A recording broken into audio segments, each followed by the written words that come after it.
Hey, alright guys, andito to sa mga bida-bida. Nagbenta tayo sa malaking gun shop sa suki natin. Alright? Ayun si Boss Lino. Boss Idol. Ayun no. Kaway-kaway kayo dyan. Alright. Mga macho tayo ah. Ito yung mga bida-bida. Si taga Davao, nawalay taga Davao.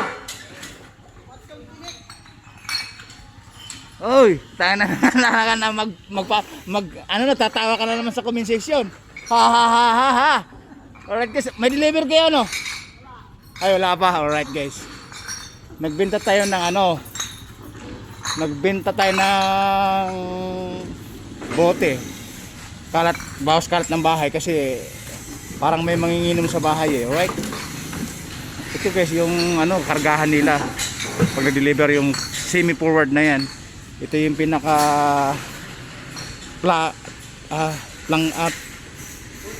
planta yung plangketa.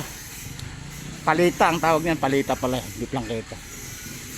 Yan guys yung pumupunta sa atin na maingay sa bahay pagka minsan nililibre natin ng madalas pagkain kasi yun ang hinihingi niya eh. Alright, yun si Boss. Mukhang nagmerienda ka na. Laging busog ah.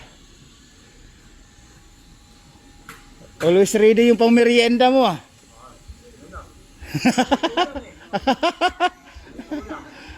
Laging nakahubad para laging macho ah. Ay.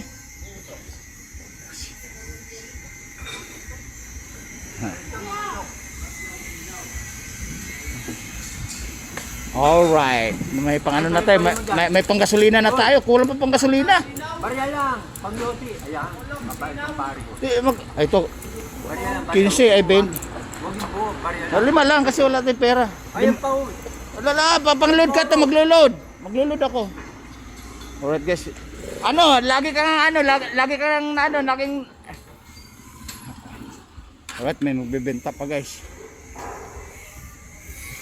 Okay. Again guys, ito yung malaking jar shop dito na lagi nagpinuntahan na 1 times a week o 2 times a week. Alright.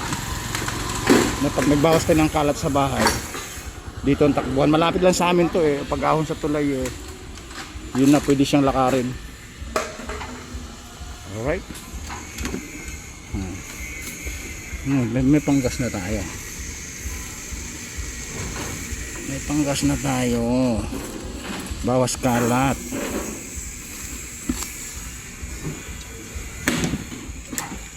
Di ka ba kaway-kaway? Uwi na ako. Wah, ang yan ah. Ano ba yung laman niya? Surprise o?